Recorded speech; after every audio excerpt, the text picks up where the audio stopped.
if the ultimate goal of education is that happiness, like decades down the road, or Yeah. even up into the early 20s, what would you say your recipe is?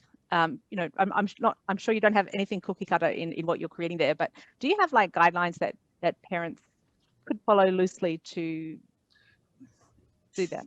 Sure, and again, in terms of parents, I love, you know, Matt's focus on a parental vision for your child. But first, I think good habits.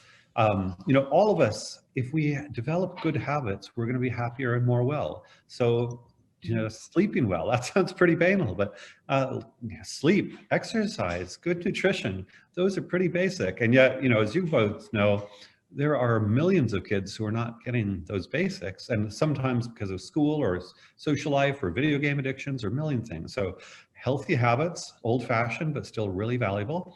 I would add lots of reading and talking about ideas are useful. And I say that just because, and with some kids, maybe it's audiobooks rather than reading, but I think engagement with the world of ideas, you know, maybe initially stories, engagement with stories, but then as they get into adolescence, the world of ideas, I think it's useful because, you know, one of the things again, I'm often selling to kids, and this partly gets into consent. I was once going to write a book with Trevor Eisler of the Montessori Madmen about education needs to be consensual, much as sex does, with the implication that non-consensual education is rape, or the equivalent of, and that's pretty extreme. But I want the consent of the child, and so, you know, I'll ask them, you know, hey, you know, if someday do you want to make money? You know, almost every kid does want to make money, and even at a pretty young age, yeah, do you want to be dependent on your parents forever?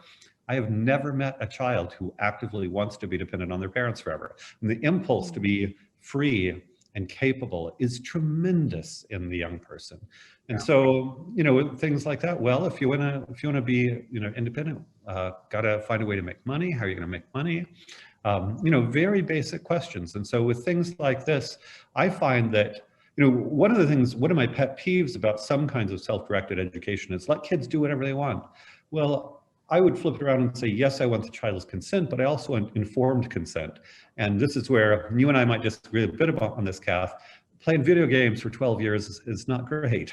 You know, I want, as an older person who's experienced in the world, I want to have conversations with the child where, yeah, what do you want to do? And I'm here to help you. I know a lot about the world, and I'm here to help you figure out how to create a great life for yourself. Let's work together to figure out how to create a great life for yourself. And that probably is some way to make money. It's some way to be respected. Yeah, do you want to be respected when you're older? Oh yeah, every kid wants to be, every human being wants to be respected. So I'd say, you know, in terms of getting the child's consent to do something valuable, you know, as long as you're not forcing them to do school 6 hours a day, is it easy to get most children to focus on something valuable, especially if you limit addictions? I'll rant on that one for a little bit more and I'll pause. But the way I think of electronic addictions is like this pile of heroin or cocaine on the table or something, you know. Why do you, and of course they're designed to be addictive. You know, all of these things are designed to addiction. So and this is kind of a Montessori. I think the genius of Montessori was not the pink tower. It was, let's focus on creating an environment within which the children can choose freely and will choose productive activities. So make your home full of rich, cool things for the children to do, and minimize addictive, you know, things that'll give them bad habits and addictive behaviors.